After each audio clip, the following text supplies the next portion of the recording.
like your third or fourth show adapting these big DC characters for television. What have you learned from the process of doing that over and over again? That I think you have to, myself and some of the people that I work with regularly, we try and make a show that we would want to watch. I think that's important because, if you try and please everyone all the time, you can make something that's really generic. And so we try not to be afraid of the thing being what it is.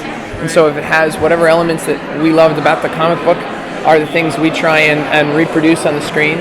But also finally, I would say not to be afraid to change things to make it work in a television narrative, in a TV format. So that's important too. And it's nice to have partners in that, because if you're just doing it alone, it's so hard. But also, it's nice to be able to check your gut against somebody else. So we have a nice group of people that we trust each other to make, hopefully take risks. Why is Supergirl then the perfect property to bring to television next, having done Arrow and The Flash and Legends? Why is it the next?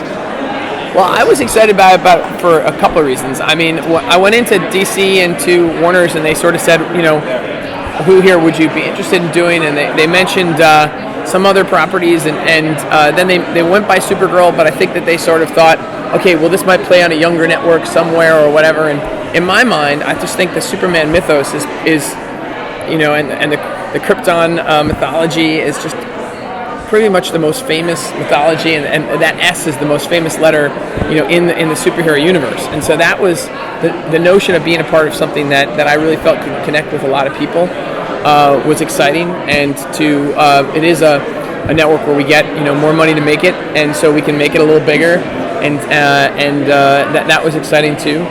And then finally, to have a female hero, I think, was something that we also really wanted to explore, and some of the other components that would be in her life. And when I was a kid, the Donner films sort of set the standard, not just for me, not just for superhero movies, but for movies. Like, it just was epic and warm and fun and exciting, and so we wanted to do something that was more, that had that DNA. I'm so excited for a female superhero show. Good. So many people are. What do you hope that young women take away from Supergirl? I hope that young women and young men, see her as just as powerful as the male heroes. So many times we're breaking stories or we're pitching stories, and people say, well, would she do that? Is that really? And you say, well, if it was a guy and we were pitching this, nobody would even ask some of those questions, And so it's interesting how we all are just still asking some of those things, and it'd be nice to just sort of move on to whatever the next phase of all that is. This is the first time that we've seen Kara be older than like 17 or 18. Right. So what's kind of the choice? What was the decision-making process of aging her up a little bit versus kind of keeping her going? I mean, truthfully, that probably came mostly out of wanting her to be in that kind of crossroads between a youth and really a young adult and an adult, and I think it was a slightly broader audience. I felt like we could reach if we just aged her up a touch, and did truthfully get her out of high school, where our personal stories would be high school driven then, and then it would have been a great high school show, but we may not have had the large kind of canvas that I think we get a chance at with this. Can you talk a little bit about the tone of the show? I mean, we get a sense of what it is in the pilot, but does that kind of continue, or are you getting a little darker?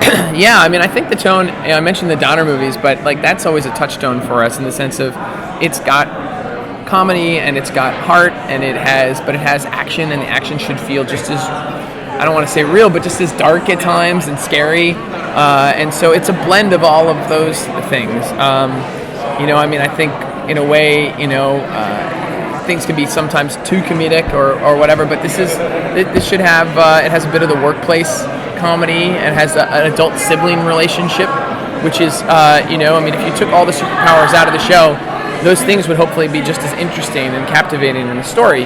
And so it has a lot of those different flavors. It's not doom and gloom superhero life. It's not that. She's excited to be a superhero, and that's cool.